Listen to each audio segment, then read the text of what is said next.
बॉलीवुड की चमक दमक भरी दुनिया आज गमगीन है। जहां कभी हंसी के ठहाके गूंजते थे, वहां आज सन्नाटा पसरा है। गोवर्धन असरानी, वो नाम जिसने अपनी कॉमेडी से करोड़ों दिलों में जगह बनाई, अब इस दुनिया में नहीं रहे।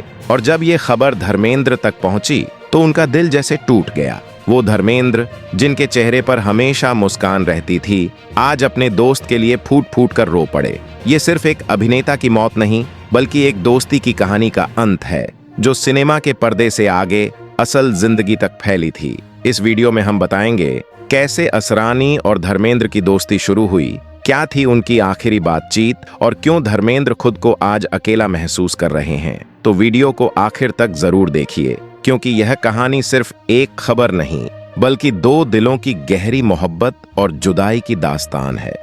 दोस्तों, बॉलीवुड के दिग्गज अभिनेता धर्मेंद्र अपने पुराने मित्र और शानदार कलाकार असरानी के निधन की खबर सुनकर बेहद भावुक नजर आए। सोशल मीडिया पर उन्होंने असरानी को याद करते हुए लिखा, असरानी, तुम्हारे जाने की खबर ने दिल तोड़ दिया। तुम सिर्फ एक बेहतरीन कलाकार नहीं, बल्कि एक सच्चे इंसान और मेरे प्यारे साथी थे। तुम्हारे जैसे लोग जिंदगी में सिर्फ एक बार मिलते हैं। मिली जानकारी के अनुसार असरानी का निधन 20 अक्टूबर 2025 को सांस लेने में दिक्कत के कारण हुआ। वह कुछ दिनों से मुंबई के एक अस्पताल में भर्ती थे और वहीं उन्होंने अंतिम सांस ली। धर्मेंद्र ने बताया कि वह उनसे आखिरी बार कुछ महीने पहले एक फिल्म इवेंट में मिले थे। उस पल को याद करते हुए उन्होंने कहा, वह हमेशा की तरह मुस्कुरा रहे थे, मजाक कर रहे थे। मैंने कभी नहीं सोचा था कि वह इतनी जल्दी हमें छोड़कर चले जाएंगे। उस दिन उन्होंने मुझसे कहा था, धर्मेंद्र जी, आप हंसते रहिए, यही जिंदगी का सबसे बड़ा तोहफा है। आज वही बात मेरे दिल में गूंज रही है। धर्मेंद्र ने आगे लिखा, असरानी हमारे जीवन की खुशियों की पहचान थे। उनकी कॉमेडी टाइमिंग,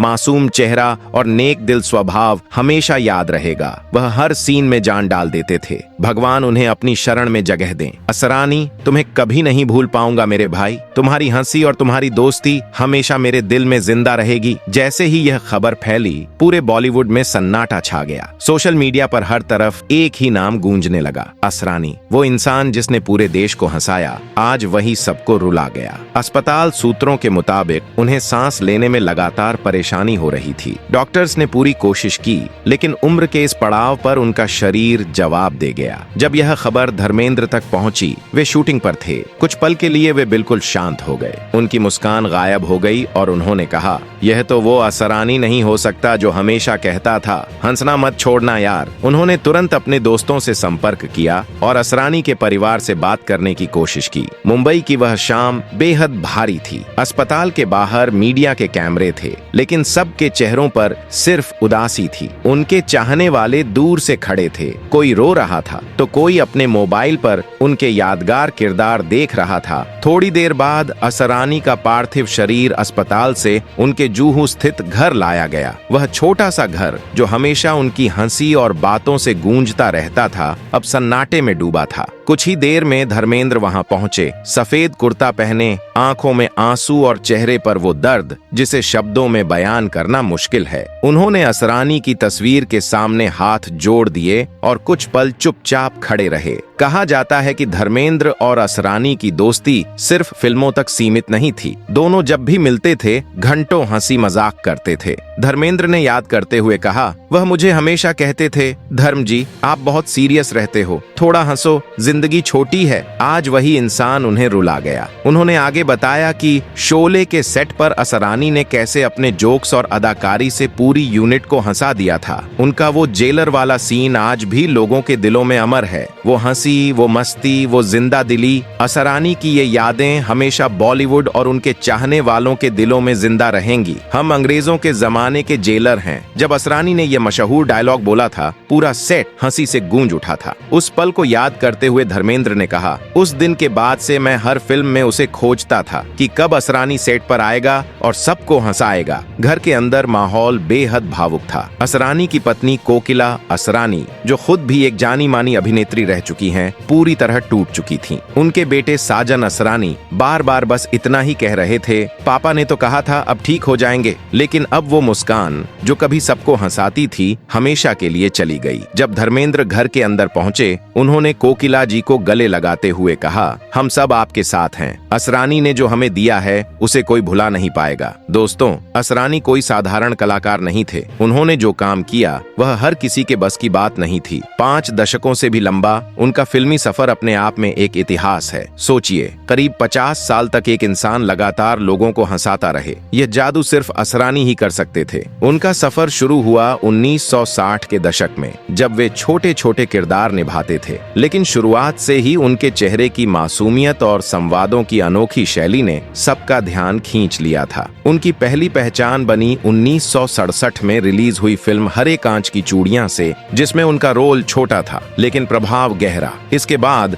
आज और कल और हलचल जैसी फिल्मों में उन्होंने अपनी पहचान और मजबूत की। फिर आया साल 1970, जब फिल्म मेरे अपने में उनके अभिनय ने उन्हें एक नया मुकाम दिया। वह कम बोलते थे लेकिन चेहरे के हाव भाव से पूरी कहानी बयां कर देते थे। 1972 में शिकेश मुखर्जी की फिल्म बावर्ची में राजेश खन्ना के साथ उनका सहयोगी किरदार यादगार बन गया और यहीं से शुरू हुआ असरानी का सुनहरा दौर। उसी साल आई चुपके चुपके ने तो उनकी कॉमेडी टाइमिंग की मिसाल कायम कर दी। धर्मेंद्र, अमिताभ बच्चन और शर्मिला टैगोर जैसे दिग्गजों के बीच भी असरानी की मौजूदगी हर सीन में अलग चमक पैदा करती थी। लोग थिएटर से निकलते वक्त बस एक ही नाम बोलते थे, असरानी। फिर आया 1975, भारतीय सिनेमा का इतिहास बदल देने वाला साल, जब रिलीज हुई शोले। फिल्म में धर्मेंद्र वीरू थे, अमिताभ बच्चन जय और असरानी वो मशहूर जेलर। उनका वो सीन, हम अंग्रेजों के जमाने के जेलर हैं, आज भी लोगों की जुबान पर है। कहते हैं निर्देशक रमेश सिप्पी ने वह सीन मजाक में जोड़ा था, लेकिन जब असरानी ने उसे निभाया तो पूरा सेट हंसी से लोटपोट हो गया। धर्मेंद्र ने याद करते हुए कहा था, उस दिन शूटिंग रोकनी पड़ी थी क्योंकि कोई हंसना बंद ही नहीं कर पा रहा था। वही सीन आगे चलकर भारतीय सिनेमा के सबसे आइकॉनिक क्षणों में से एक बन गया। इसके बाद असरानी का करियर मानो रुकना जानता ही नहीं था। 70 के दशक से लेकर 80 के दशक तक उन्होंने इतनी फिल्में की कि गिनती मुश्किल है। हर फिल्म में उन्होंने अपनी अलग छाप छोड़ी।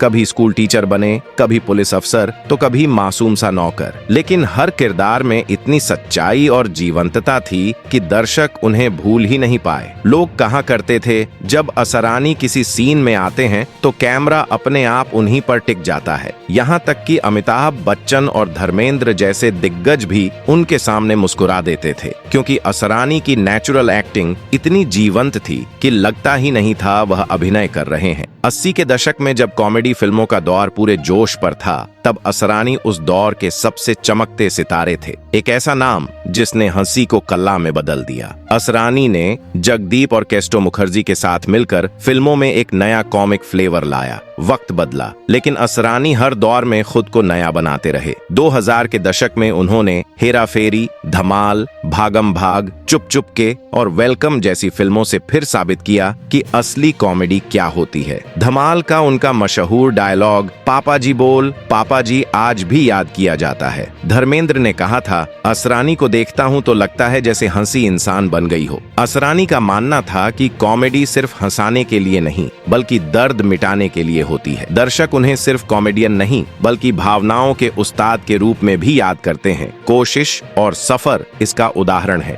2020 में लाइफ टाइम अचीवमेंट अवार्ड लेते हुए उन्होंने कहा था, अगर कभी दुखी हो जाओ तो अपनी हंसी को याद करना, क्योंकि वो कभी मरती नहीं। उनके बाद की पीढ़ी, राजपाल यादव, जॉनी लीवर, अरशद वारसी, सभी ने कहा कि उन्होंने कॉमेडी असरानी से सीखी। उनकी सादगी ही उनकी पहचान थी। जैसा कि धर्मेंद्र ने याद किया, वो हमेशा कहते थे, गुस्सा कम करो, दुनिया बहुत छोटी है। सच में असरानी ने सिखाया कि हंसी ही असली जिंदगी है। हालांकि सोशल मीडिया पर असरानी जी के निधन की खबरें फैल रही हैं, लेकिन अभी तक इसकी कोई आधिकारिक पुष्टि नहीं हुई, इसलिए इसे फिलहाल सिर्फ अफवाह माना जाना चाहिए। तो दोस्तों, आपको असरानी जी का कौन सा कॉमेडी रोल या डायलॉग सबसे पसंद है? नीचे कमेंट में बताएं। अगर वीडियो पसंद आया हो तो लाइक, शेयर और सब्सक्राइब करना न भूलें।